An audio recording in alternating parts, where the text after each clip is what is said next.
দেখুন, এই সরকারি কোন আইনের মাধ্যমে আছে? সরকার কি জনগণের মাধ্যমে নির্বাচিত? সংবিধানের কোন ধারায়? কিসের ভিত্তিতে আছে? এই সরকার কিসের সরকার? এই সরকার আজ হোক কাল হোক, বাংলাদেশে এই সরকার অবৈধ সরকার, বেআইনি সরকার হিসেবেই কিন্তু স্বীকৃত হবে। এবং বাংলাদেশ ছাত্রলীগের নেতাকর্মীদের নিষিদ্ধ হওয়ার ঘটনাও কিন্তু নতুন নয়। আপনি জানবেন যে মুক্তিযুদ্ধের প্রারম্ভে ৭১ সালের ২৬শে মার্চের যখন সামরিক স্বৈরশাসক ইয়াহিয়া বক্তব্য দিয়ে আওয়ামী লীগ ছাত্রলীগকে কিন্তু নিষিদ্ধ করেছে। ইয়াহিয়া ছাত্রলীগকে নিষিদ্ধ করে কি দমাতে পেরেছে? বরং ছাত্রলীগকে তারা নিষিদ্ধ করেছে, আমরা নতুন বাংলাদেশের জন্ম দিয়েছে। ছাত্রলীগ আওয়ামী লীগকে তারা নিষিদ্ধ করেছে, আমরা বাংলাদেশের স্বাধীনতা ফিরিয়ে এনেছি। তো আজকে এই দখলদার ফ্যাসিস্ট ইউনূস ছাত্রলীগকে নিষিদ্ধ করেছে, আমরা বাংলাদেশের মানুষের মৌলিক অধিকার ফিরে দেবো, বাংলাদেশের গণতন্ত্র প্রতিষ্ঠিত করব এবং বাংলাদেশের জনগণের অধিকার আমরা জনগণের কাছে সুনিশ্চিত করব। এবং ছাত্রলীগের নেতাকর্মীদের যতই তারা বাধা দিক, যতই তারা বাধা বিপত্তি ছড়াবে, বাংলাদেশ ছাত্রলীগ শক্তিশালীভাবে ফিরে আসবে। যতই তারা আমাদের উপর আঘাত করবে, আমাদের ঐক্য আরো দৃঢ় হবে।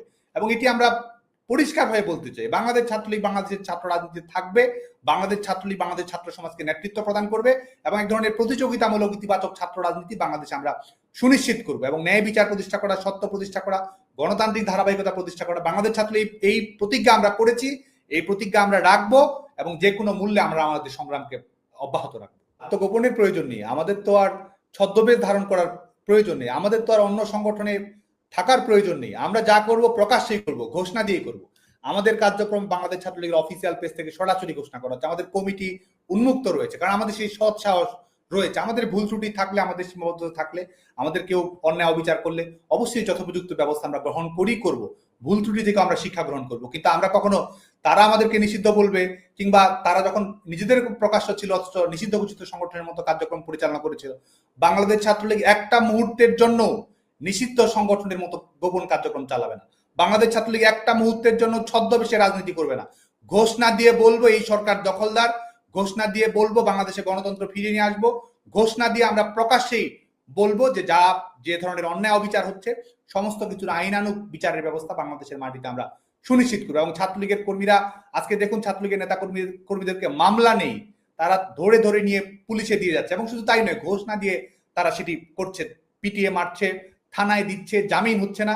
ছাত্রলীগের নেতাকর্মীদেরকে শত শত এই ছাত্রদল ছাত্র শিবিরের মব তৈরি করে সহিংসতার ঘটনা ঘটা হচ্ছে। ছাত্রলীগের নেতাকর্মীরা কিন্তু জয় বাংলা বলে স্লোগান দিচ্ছে, জয় বঙ্গবন্ধু বলে স্লোগান দিচ্ছে। তারা আমাদের উপর আক্রমণ পরিচালনা করছে। ছাত্রলীগের কর্মীরা বীর দর্পে বলছে শেখ হাসিনা আসবে, বাংলাদেশ আসবে। গোটা বাংলাদেশের দেয়ালে দেয়ালে কিন্তু বাংলাদেশ ছাত্রলীগের কর্মীরাই জয় বাংলা ক্যাম্পেইন করেছে, জয় বাংলা লিখে দিয়েছে, শেখ হাসিনাতে আস্থা লিখে দিয়েছে, হটাও ইউনূস বাঁচাও দেশ লিখেছে।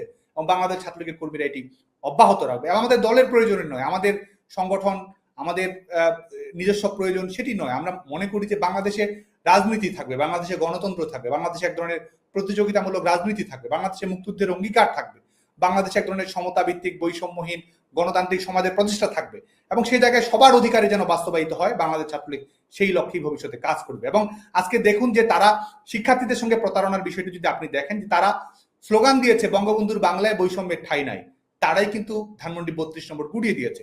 তারা বলছে কোটা না মেধা, উল্টো তারাই কিন্তু কোটার ভিত্তিতে গোটা বাংলাদেশে তারা নিয়োগ দিয়েছে। তারা বলেছে চাকরিতে কর্মসংস্থান চাই, শেখ হাসিনা সরকার সরকারি বেসরকারি খাতে কর্মসংস্থান নিশ্চিত করেছিল। বাংলাদেশ ছাত্রলীগের সভাপতি হিসেবে আমি বলতে পারি না একটি উদাহরণও, বরং শুধু আমি কেন, আরো কারো কোনো উদাহরণ আছে কিনা যে আমার সুপারিশে কারো চাকরি হয়েছে। আমি কখনো পিএসসি মেম্বারকে বলতে পেরেছি, শিক্ষককে অনুরোধ করতে পেরেছি যে এই চাকরিটা দেন।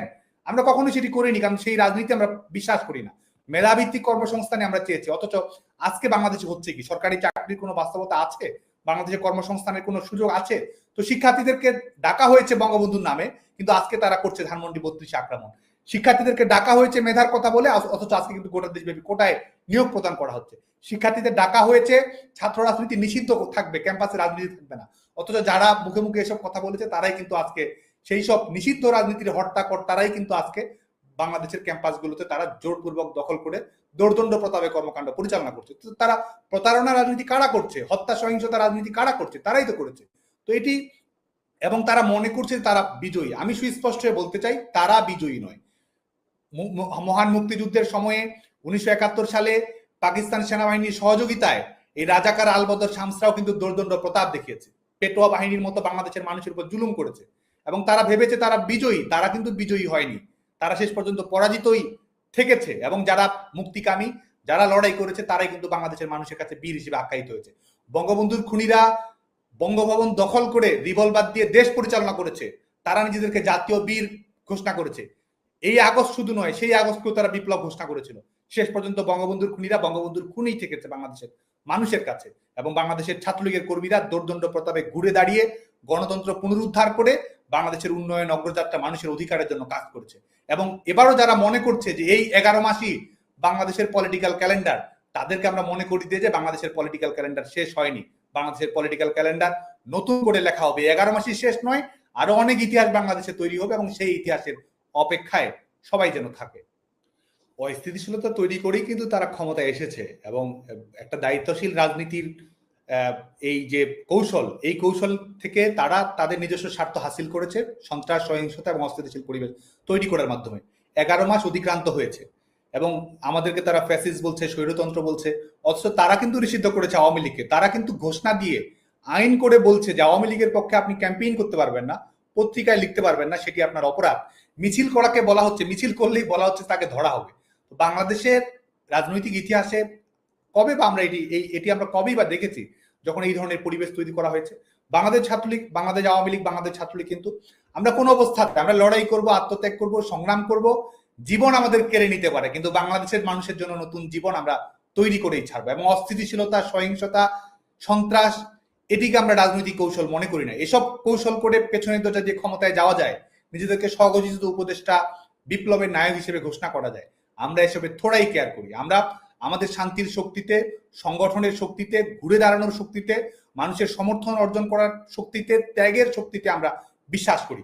আপনি দেখবেন যে গোটা বাংলাদেশে আপনি যদি এই ক্ষয়ক্ষতির পরিমাপটা করেন, এই বাংলাদেশের 18 কোটি মানুষ, প্রত্যেকটা ওয়ার্ডে, প্রত্যেকটা ইউনিয়নে শতাধিক করে আওয়ামী লীগের নেতাকর্মীদের বাড়িঘর পুড়িয়ে দেওয়া হয়েছে, লুটপাট করা হয়েছে, সবকিছু। নিজের বাড়িতে কিন্তু কারো থাকার পর্যন্ত কোনো সুযোগ নেই। গোটা দেশব্যাপী এই হচ্ছে কিন্তু বাস্তবতাটা।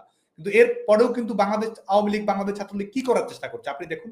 আমরা কি করার চেষ্টা করছি? আমরা মিছিল করার চেষ্টা করছি, আমরা লিফলেট দেওয়ার চেষ্টা করছি, আমরা দেয়াল লিখন করার চেষ্টা করছি, আমরা জনগণকে সংগঠিত হওয়ার চেষ্টা করছি, আমরা সমালোচনা করছি এটির মাধ্যমে। কারণ আমরা বিশ্বাস করি আমাদের লড়াইয়ের অনুপ্রেরণা কি? আমাদের লড়াইয়ের অনুপ্রেরণা তো 69-এর গণঅভ্যুত্থান। আমাদের ছাত্রলীগ কখনোই নিষিদ্ধ নয়, বরং মানুষই তো এই চরম দুঃসময়, এই সংকটকালীন সময়ে, এই অন্ধকারের সময় মানুষই তো আমাদেরকে আশ্রয় দিচ্ছে, মানুষই তো আমাদেরকে পাশে দাঁড়াচ্ছে, মানুষই তো আমাদের পক্ষে ঘুরে দাঁড়াচ্ছে, কথা বলছে। তারা দেশব্যাপী এক ধরনের ভয়ের রাজনীতি, ত্রাসের রাজত্ব কায়েম করেছে। মানুষই তো আওয়ামী লীগের নেতাকর্মীদের কাছে এক ধরনের ভ্যানগার্ড হয়ে দাঁড়িয়েছে, তারাই তো চেষ্টা করছে। এবং ছাত্রলীগের অবস্থা যদি দেখেন আপনি, হাজী দানেশ বিজ্ঞান এবং প্রযুক্তি বিশ্ববিদ্যালয়ে দেখবেন, বরিশাল বিশ্ববিদ্যালয়ে দেখবেন, ছাত্রলীগের নেতাকর্মীদেরকে পরীক্ষা দিতে দিচ্ছিল না এই ধরনের সহিংসতা, মবের পরিবেশ তৈরি করে ছাত্রদল, ছাত্র শিবির সহ, অপরাপর বৈষম্য বিরোধী ছাত্র আন্দোলন সহ অনেকেই সেটি করেছে। শিক্ষার্থীরা কিন্তু ঘুরে দাঁড়িয়েছে, প্রতিরোধ করার চেষ্টা করছে। বরিশাল বিশ্ববিদ্যালয় আমাদের নেতাকর্মীদেরকে ক্লাস করতে দিচ্ছিল না, শিক্ষার্থীরা কিন্তু প্রতিবাদ করেছে। এখনো আমাদের কিন্তু প্রত্যেক মুহূর্তেই সাধারণ শিক্ষার্থী, তারা হয়তো কোনো রাজনীতি করে না, হয়তো আমাদের সংগঠনও করবে না, কিন্তু আমাদের ছেলেমেয়েরা, আমাদের সংগঠনের কর্মীরা যেন ক্লাস করতে পারে, সেজন্য তাদের জায়গা থেকে তারা সবসময় কিন্তু চেষ্টা করে। কোনো ধরনের তারা যখন দেখে যে এই যারা মব করে, যারা সন্ত্রাস সহিংসতার আশ্রয় নেয়, তারা ছাত্রলীগের নেতাকর্মীদের উপর আক্রমণ করার চেষ্টা করছে, শিক্ষার্থীরা কিন্তু আমাদেরকে মেসেজ দেয়, আমাদেরকে সতর্ক থাকার জন্য বলে। তাদের যে সংবেদনশীলতা, সেটি আমাদের কাছে তারা পৌঁছে দেওয়ার চেষ্টা করে। এবং গোটা দেশব্যাপী যখন দেখবেন যে যখন স্লোগান হচ্ছে শেখ হাসিনা আসবে, বাংলাদেশ আসবে, যখন স্লোগান হচ্ছে হটাও ইউনূস বাঁচাও দেশ, মানুষ কিন্তু করতালি দিয়ে, মুখরিত দিয়ে স্লোগান দিচ্ছে, তারা তাদের পাশে থাকছে, হাততালি দিচ্ছে। এবং তারা যদি মনে করে যে তারা এতই জনপ্রিয়, তারা যদি মনে করে যে আওয়ামী লীগ সাধারণ মানুষ থেকে বিচ্ছিন্ন, তারা যদি মনে করে যে কখনোই ঘুরে দাঁড়াতে পারবে না, তাহলে আওয়ামী লীগকে নিষিদ্ধ করার প্রয়োজনই বা হলো কেন? নির্বাচন, ভোট কিংবা আন্দোলন, প্রত্যেকটির মাধ্যমেই তো আওয়ামী লীগ দৌর্দণ্ড প্রতাপেই ঘুরে দাঁড়াবে। এবং আজকে আমাদেরকে এটি বলতে হচ্ছে না, যারা এই দখলদার সরকারের সুবিধা গোষ্ঠী, তারা কিন্তু বলছে যে আওয়ামী লীগের সংগঠন শক্তিশালী, আওয়ামী লীগের সমর্থন অনেক বেশি, এভাবে ভোট করা যাবে না, ওভাবে ভোট করা যাবে না, এভাবে ভোট করলে আওয়ামী লীগ ফিরে আসবে। তো তারা কিন্তু নিজেরাই তারা ঘোষণা দিয়েই বলছে যে আওয়ামী লীগ রাজনীতি করতে পারবে না, কারণ আওয়ামী লীগ শক্তিশালী। আওয়ামী লীগকে নিষিদ্ধ করতে হবে কারণ আওয়ামী লীগ শক্তিশালী। আওয়ামী লীগ ভোটে অংশগ্রহণ করতে পারবে না কারণ আওয়ামী লীগকে মানুষ ভোট দেবে। তো তার মানে মানুষ প্রত্যাখ্যান তো করেনি, মানুষের কাছে সমর্থন তো আওয়ামী লীগের রয়েছে। এবং বিশেষ করে আমি নিশ্চিতভাবে বলি যে আমাদের রাজনীতিতে তো যে কোনো রাজনৈতিক দলের ব্যর্থতা, সীমাবদ্ধতা, ত্রুটি বিচ্যুতি থাকবে, পৃথিবীর সকল রাজনৈতিক দলেরই থাকবে, কম বেশি থাকবে। সেগুলো থেকে আমরা পারফরমেন্স করার চেষ্টা করবো, শতভাগ বেটার পারফরমেন্স দেওয়া সবসময় একটা রাজনৈতিক দলের পক্ষে সবসময় সবচেয়ে ভালো সিদ্ধান্তটি নেওয়া এটি তো সম্ভব নয়, সরকারের পক্ষেও সম্ভব নয়।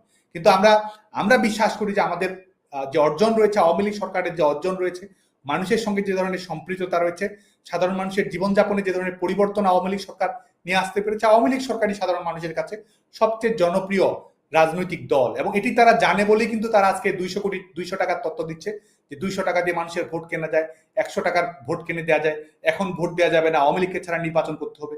এটি কিন্তু প্রমাণ করে যে আওয়ামী লীগই জনগণের কাছে সবচেয়ে গ্রহণযোগ্য রাজনৈতিক দল। আপনি সরকারের বাইরে থাকলে আপনি আসলে বিরোধী দল, এরকমও কি আমরা বলতে পারি, নাকি আপনি সরকারের একটা এক্সটেন্ডেড হ্যান্ড, যার ক্ষমতা আসলে যারা সরকারে থাকতেছে তাদের চেয়েও বেশি? মানে ব্যাপারটা কি এরকম যে সব সমস্যার সমাধান দিতে পারে হাসনাত আর সার্জিস? ব্যাপারটা কি এরকম? আমরা একটা ওয়াচডগ হিসেবে কাজ করতেছি। গভর্নমেন্টের এক্সটেন্ডেড কোনো হ্যান্ড হয় না। গভর্নমেন্টের এক্সটেন্ডেড হ্যান্ড আগে ছিল, ছাত্রলীগ ছিল। গভর্নমেন্টের এক্সটেন্ডেড এরকম না। আমরা গভর্নমেন্টের এক্সটেন্ডেড হ্যান্ড যদি হইতো, গভর্নমেন্টের এক্সটেন্ডেড যদি হ্যান্ড হইতো, বিভিন্ন জায়গায় মিসঅ্যাপ্রোপ্রিয়েশন হইতো। আমরা তো মিসঅ্যাপ্রোপ্রিয়েশন না, আপনারা কোনো মিসঅ্যাপ্রোপ্রিয়েশন করতেছেন, আমরা যেটা করতে দিতেছেন না। আমরা চাইতেছি মানুষ যেটা কইতে চাইতেছে, মানুষ যেটা চাইতেছে, মানুষ যেমন বাংলাদেশ চাইতেছে, আমরা আমাদের জায়গা থেকে ওয়াচডগ হিসেবে একটা গভর্নমেন্টকে, গভর্নমেন্ট যেন প্রপার ফাংশন করতে পারে, গভর্নমেন্ট যেন আমাদের ডিরেল না হইতে পারে, গভর্নমেন্ট যেন সংস্কার করে একদম বছরের পর বছর মানে একটা ওই যে হাসিনা যেটা করছে থাইকা না যেতে পারে। গভর্নমেন্ট যেন আবার মানে ব্যাপারটা এমন না যে এই যে আওয়ামী ফেসিবাদ, এটা তো এমন না যে এটা চ্যাপ্টার যে কেউ হচ্ছে ফেসিবাদী হইতে পারে। ওকে, এটা যেন আর কেউ না হইতে পারে। মানুষের আশা আকাঙ্ক্ষা। আচ্ছা, আপনি মানে এই কাজটা আমরা করতেছি। খুবই আপনি চমৎকার বলছেন জনাব আব্দুল্লাহ। এইটা আপনি বলেন তো, এই যে বৈষম্য বিরোধী ছাত্র আন্দোলন, জাতীয় নাগরিক কমিটি নামে আপনার দুইটা সংগঠনে কিন্তু সক্রিয়, দুইটারই অফিস আছে। এর বাইরে আমরা শুনছি যে আপনারা নতুন রাজনৈতিক দল করতে যাচ্ছেন। আপনি আবার একটু পরে গিয়ে বলবেন যে অ্যাজাম্পশন, ফ্যাক্ট এগুলি আমাদের শিখাবেন, আমি শিখবো, এগুলি অসুবিধা নাই। কিন্তু এই যে জেলা বিভাগে মত বিনিময়, আপনার কাছ থেকে আমরা শিখছি। আচ্ছা, জেলা বিভাগে মত বিনিময়, ওকে ফাইন, জেলা বিভাগে মত বিনিময়, মিছিল, সভা, মার্চ, নানা কিছু আয়োজন করতেছেন আপনারা। খুব জনপ্রিয় প্রশ্ন এটা, এগুলির ব্যয় আসলে কিভাবে আপনারা নির্বাহ করতেছেন? আপনাদের আর্থিক যোগান কিভাবে হইতেছে? হ্যাঁ, প্রশ্ন উঠতেছে এরকম যে রাষ্ট্রীয় গোয়েন্দা সংস্থা একটা রাজনৈতিক দল গঠনের প্রবেশ চেষ্টা চালাচ্ছে। ভাই আটকাই গেছে, একটু পিছন থেকে বলতে হবে, কারণ না সহজ। আপনাদের দুইটা জিনিস, একটা বৈষম্য বিরোধী ছাত্র আন্দোলন, একটা জাতীয় নাগরিক কমিটি। হ্যাঁ, এই দুইটাই আপনারা সক্রিয়, দুইটারই অফিস আছে, কিন্তু আপনারা জেলা বিভাগ এদিকে যাইতেছেন, বিভিন্ন ধরনের সভা করতেছেন, এগুলির টাকা আসতেছে কোত্থেকে? মানে এই প্রশ্নে কেউ কেউ কইতেছে যে আপনাদেরকে ডিজিএফআই, এনএসআই, সরকার এরকম টাকা দিচ্ছে, আপনাদের দিয়ে একটা দর করতেছে। বলেন এবার। আচ্ছা খালেদ ভাই, আমি একটা কথা বলি। যেমন আমি ব্যক্তিগতভাবে লাস্ট 15 দিন ধরে একটা প্রাডো চড়তেছি। প্রাডো গাড়িটার দাম হচ্ছে 1,80,00,000 টাকা। প্রাডো চড়তেছি, হয়তো আগামী সপ্তাহ থেকে ওডি চড়বো। ওডি যেমন আমার অ্যাকোয়েন্টেন্সের মধ্যে প্রাডো আছে, ওডি আছে, তারপর হচ্ছে বিএমডব্লিউ আছে, তারপর হচ্ছে মার্সিডিজ আছে, করোলা এক্স থেকে শুরু করে আলফ্রাডো পর্যন্ত আছে, রাইট? এখন আপনার কি মনে হয় না যে হাসনাত আব্দুল্লাহ একটা আন্দোলন করেছে? যেমন খালেদ ভাই, আপনার গাড়িটা কি, মানে আপনি কি মডেলের গাড়ি এখন ব্যবহার করেন? এখন নিউ ইয়র্কে গাড়ি নাই। মানে নিউ ইয়র্কে গাড়ি নাই, মানে গাড়ি তো ছিল, কি গাড়ি আছে আপনার? আমার জার্মানিতে ভক্সওয়াগন ছিল, ওরা ফক্সওয়াগন বলে। আচ্ছা, ভক্সওয়াগন বা ফক্সওয়াগন হোয়াটএভার। আপনার কি মনে হয় না বাংলাদেশে এরকম হাসনাত আব্দুল্লাহ অন্তত 100টা খালেদ ভাই আছে যে তাকে গাড়ি দিতে পারে? হ্যাঁ, না এইগুলি নিয়ে কিন্তু আমার কোনো আপত্তি নাই, কিন্তু আসতেছি ভাই। ঠিক একইভাবে এই 100টা খালেদ মহিউদ্দিন ভাই বাংলাদেশে এরকম ফক্সওয়াগনের মালিক যেমন আছে, তারাই চায়, এই শুভাকাঙ্ক্ষীরাই চায় যে তাদের একটা প্রোগ্রাম হবে। ভাই আমরা একটা প্রোগ্রাম আয়োজন করতেছি, আপনারা আসেন, সেখানে মানুষের সাথে আপনারা কথা বলেন। মানুষের আপনাদের প্রতি অনেক ধরনের হচ্ছে নেতিবাচক ধারণা রয়েছে, তাদের অনেক জিজ্ঞাসা রয়েছে, তারা অনেক কিছু জানতে চায়, অনেক কিছু বলতে চায়। আমরা সেই জিনিসটা তাদের আয়োজনে গিয়েছি। 100 খালেদ মহিউদ্দিন সেই কাজগুলা করে। 100 খালেদ মহিউদ্দিন বাংলাদেশে 100-1000 খালেদ মহিউদ্দিন আছে। না, আমার 50 লক্ষ খালেদ মহিউদ্দিন আছে, অসুবিধা নাই। কিন্তু আমার কাছে মনে হয় যে এই যে আপনি প্রাডো চড়তেন, এখন প্রাডো চড়তেছেন, ওডি চড়তেছেন, মার্সিডিজ চড়বেন, বিএমডব্লিউ চড়বেন, সেগুলো ঠিক আছে, কিন্তু আপনার সাথে কি এদেরই বেশি বন্ধুত্ব হইতেছে রিক্সাওয়ালা বা টয়োটাওয়ালাদের চেয়ে? আমার রিক্সাওয়ালাদের সাথে সম্পর্ক আছে। আমার মানে প্রাডো, ওডি, মার্সিডিজ, বিএমডব্লিউ যাদের আছে, তারা কি হাসনাত আব্দুল্লাহর কাছে বেশি কাছে যেতে পারতেছে যে আমার কথাটা আপনি বেশি শোনেন? আমি এই যে প্রাডুটা নিয়ে হচ্ছে রিকশাওয়ালাদের কাছে যাচ্ছি, প্রান্তিক জনপদের কাছে যাচ্ছি, মানে প্রাডুটা নিয়ে যাইতেছি, প্রাডোটা নিয়ে যাইতেছি। এই প্রাডোটা কি আপনি একটা স্টেটমেন্ট হিসেবে ব্যবহার করতেছেন যে দেখো আমার কাছে একটা প্রাডো আছে, কারণ আপনি তো ইচ্ছা করলে একটা টয়টা ওলারও নিয়ে যেতে পারতেন, তাই না? আমার এটা বুঝাইতে চাইতেছি যে I have access to everything. আমার হচ্ছে you have access to everything, really. Corolla X থেকে শুরু করে, যেমন মিডিয়া একটা অ্যাসাসিনেশন কি হইতেছে, যেমন আমি গতকাল একটা হচ্ছে আপনাকে নিউজ দেখাই, না ক্যারেক্টার অ্যাসাসিনেশন কিভাবে হয় খালেদ ভাই দেখেন, আপনাকে জাস্ট একটা এক্সাম্পল দিই। গত পরশুদিন একটা নিউজ হইছে এবং প্রথিতযশা বিভিন্ন মিডিয়া নিউজ করছে, হাসনাত এবং সার্জিসের বাসায় 200 কোটি টাকা এবং 100 কোটি টাকা পাওয়া গিয়েছে। প্রথিতযশা মিডিয়া বলতে আমি তো পড়ি নাই, কোনটা এটা মিডিয়া? কালের কণ্ঠের মধ্যে আসছে, কালের কণ্ঠ হচ্ছে অনলাইন ইয়াতে, এবং নিচে করে কালের কণ্ঠ, এবং নিচে ছোট করে লেখা আছে বিস্তারিত কমেন্টে, এবং বিস্তারিত কমেন্টে একটা লিঙ্ক দেওয়া আছে, লিঙ্কের পুরাটা পড়ার পরে যে এটা হচ্ছে একটা মিথ্যা তথ্য। এই যে দেখেন, এই যে হাসনাত প্রাডু চোরে, হাসনাতে হচ্ছে একটা এক্স করোলা আছে, হাসনাত তো ভাই না খাইছিল, এই যেই খবর আবার নিচে দিয়ে মিথ্যা লেখা দেয়, এটাতে আমরা আলোচনা করে এটা সময় নষ্ট না করি। কথা হলো যে আপনারা যে সভা সমিতি করতেছেন, আমি কোন জায়গায় প্রশ্নটা আসতে যেতেছি, আমি কোন জায়গায় প্রশ্নটা করতেছি, জনমতটা গইরা উঠে ওইভাবেই যে হাসনাত প্রাডু চড়তেছে, ওকে, কিন্তু পরের প্রাডুটা সেটার উৎসটা কি সেটা নিয়ে কিন্তু জনমতটা গইরা উঠে না। ওকে, এই ক্লিকবেট জার্নালিজমের প্রবলেমটা হচ্ছে এই জায়গায় ভাই। দেখেন আমি আপনাকে বলি, আমার দুইটা বন্ধু আছে, এর একটা প্রাডো গাড়ি আছে, এর একটা টয়োটা গাড়ি আছে, আরেকটা খালাতো বন্ধু আছে, ওর ধরেন আরো একটা ছোট গাড়ি আছে। আমি যে এর মধ্যে পিক এন্ড চুজ করে প্রাডোটা নিতেছি, এর মধ্যে আমার কোনো কামনা বাসনা আছে কিনা? না, আমার মধ্যে যেটা কমফোর্ট ফিল করতেছি আমি সেটা নিয়ে যেতেছি, কিছু এমনও তো ওভারও তো চড়তে হয় মাঝে মাঝে। আচ্ছা, মানে যেটাতে আপনি কমফোর্ট ফিল করতেছেন, আপনি ইউ আর কমফোর্টেবল, মানে এইটাতে এইটা আমি কেন জিজ্ঞেস করছি, আমি বলি তারা কিছু এই বন্ধু, আমরা আপনি ইংরেজি সাহিত্যের ছাত্র, আপনি কিন্তু বারবার মানে ইংরেজি সাহিত্যের কথা বলতে হয়। আপনি কি কখনো দেখছেন যে কেউ কোনো বন্ধুত্বের বিনিময়ে কিছু আশা না করে? যারা আপনার সাথে এই বন্ধুত্বটা এখন করতেছে তারা আপনাদের কিছু আশা করতেছে না? না ভাই, বন্ধুত্ব না তো। আপনার ওই যে এই যে হাসিনার বিরুদ্ধে যারা আন্দোলনে আসছিল, মানুষ তো টাকা নিয়ে রাস্তায় আসছিল, এই টাকা কোন দিনের জন্য? এই টাকা হচ্ছে মানুষের জন্য। যদি দেশে পোলাপাইন না থাকে আমি এই টাকা দিয়ে কি করবো? এই ভিডিওগুলো তো আছে, ওই মানুষগুলো এখনো আছে যারা চাই না কোনোভাবে আর বাংলাদেশটা কোলাপস করুক, বাংলাদেশের মানুষ আশাহত হোক। এই ধরনের প্রচুর মানুষ আছে ভাই, প্রচুর মানুষ আছে টাকা আপনারা যারা এই কাজটা, আচ্ছা ঠিক আছে আমি এটা বুঝতে পারছি। সুতরাং টাকা আপনারা কোনো ওই যে পলিটিক্যাল পার্টিগুলি যেমন করে চান্দা নেয়, একটা রসিদ দেয় বা দেয় না, তারপর টাকা নিয়ে এরকম থাকে, তো আপনারাও যখন এই ব্যয়টা এগুলির জন্য টাকা নিতেছেন, এগুলি কোনো রসিদ টসিদ থাকতেছে না, এটা জাস্ট মুখে মুখে কথায় এই 50,000 টাকা দিল, এই রাস্তা দ্বারা 20,000 টাকা দিল, ব্যাপারটা কি এরকম? আচ্ছা, একটা প্রোগ্রাম আমরা কেমনে আয়োজন করি, একদম সহজ কথা, এখানে বলেন তো। আমরা তর্কের খাতিরে ধরে নেই এই প্রোগ্রামটাতে 1 লাখ টাকা ব্যয় হবে। এবার আপনি আমার ব্রেকআপটা দেখান। এবার আসেন প্রোগ্রামটা আয়োজন করে কিভাবে। একটা বিষয় প্রথমে মাথায় রাখতে হবে, বৈষম্যবিরোধী ছাত্র আন্দোলন করে রাজনৈতিক দল না, আমি শুরুতে বলছি সবার অংশগ্রহণ করেছে। এবার ধরেন খালেদ মহিউদ্দিন ভাই চাইতেছে তার এলাকায় মানুষ কথা বলতে চায়, তার এলাকায় যারা আন্দোলন করেছে তারা আমাদের সাথে কথা বলতে চায়, তারা আমাদের বিষয়ে কিছু বিষয়ে তারা ক্ষুব্ধ, তারা আমাদের বিষয়ে তারা কিছু ইস্যু আছে, এবং একই সাথে তারা কিছু আশা আকাঙ্ক্ষার কথা বলতে চায়। আমরা সেখানে যাই, খালেদ মহিউদ্দিন কি করে সেই প্রোগ্রামের আয়োজন করে, সেই প্রোগ্রামে এলাকার মানুষ থেকে যারা